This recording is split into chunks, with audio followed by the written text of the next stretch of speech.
नमस्कार दोस्तों, आप सभी का स्वागत है हमारे इस YouTube चैनल में। दोस्तों, आज का टॉपिक होने वाला है टाइफाइड।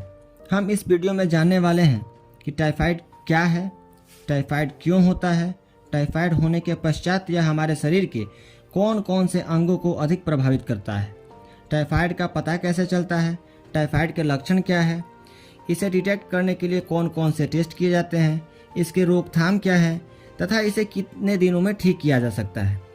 इन सभी तथ्यों को जानने के लिए बने रहें हमारे साथ वीडियो के अंत तक। आइए अब हम एक एक करके सारे प्रश्नों का उत्तर ढूंढने का कोशिश करते हैं। पहला हमारा प्रश्न है, टाइफाइड क्या है? टाइफाइड एक जीवाणु संक्रमण बीमारी है जो सल्मोनेला नामक बैक्टीरिया के कारण होता है। यह बीमारी पाचन तंत्र और ब्लड स्ट्रीम में बैक्टीरिया के इन्फेक्शन के कारण होता है। यह बैक्टीरिया आपके शरीर में मुंह से प्रवेश करता है। यदि आप टाइफाइड से संक्रमित किसी व्यक्ति के निकट या उसके संपर्क में आते हैं तो आपको भी टाइफाइड होने का खतरा बन जाता है। टाइफाइड बुखार सामान्य तौर पर बरसात के दिन में ज़्यादा फैलता है। अब हमारे बीच दूसरा प्रश्न यह आता है कि टाइफाइड क्यों होता है? तो इसके कुछ कारण हैं। संक्रमित व्यक्ति का जूठा खाना खाने से फैल सकता है, खराब स्वच्छता बनाए रखने से फैल सकता है, संक्रमित व्यक्ति के संपर्क में आने से फैल सकता है, प्रभावित क्षेत्रों में बार बार जाने से फैल सकता है और फास्ट फूड यानी कि तला भुना भोजन ज़्यादा करने से फैल सकता है। और एक प्रमुख कारण जो है कि दूषित जल का ग्रहण करने से भी फैल सकता है।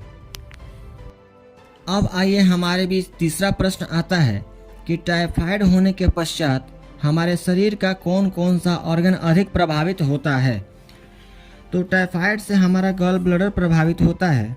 सल्मोनेला नामक बैक्टीरिया हमारे गॉल ब्लैडर से पित्ताशय में प्रवेश करके उसको क्षतिग्रस्त कर देता है। अब आइए हम अपने चौथे प्रश्न की ओर बढ़ते हैं। हमारा चौथा प्रश्न है कि टाइफाइड को डिटेक्ट करने के लिए कौन कौन से टेस्ट किए जाते हैं? टाइफाइड को डिटेक्ट करने के लिए पहला टेस्ट है CBC यानी कि कंप्लीट ब्लड काउंट। दूसरा टेस्ट है विडाल टेस्ट। अब आइए हम बात कर लेते हैं कि टाइफाइड वाले पेशेंट को कौन कौन से डाइट यानी कि खाना दिया जाता है। पहला है, उनको अधिक से अधिक मात्रा में फ्रूट और ग्रीन वेजिटेबल प्रोवाइड करें और हाई मात्रा में प्रोटीन का सेवन करें। कैल्शियम का भी मात्रा बढ़ा दिया जाता है, यानी जैसे मिल्क और चिकन प्रोवाइड किया जाता है। सॉफ्ट डाइट उनको दिया जाता है और जो भी खाना खाते हैं वो शुद्ध होना चाहिए और स्वच्छ होना चाहिए। अब आइए हम बात कर लेते हैं कि टाइफाइड वाले पेशेंट को कौन कौन से खाना नहीं दिया जाता है। तो टाइफाइड वाले पेशेंट को तला और भुना यानी कि मसालेदार खाना से परहेज करना चाहिए और तो और फास्ट फूड से भी परहेज करना चाहिए।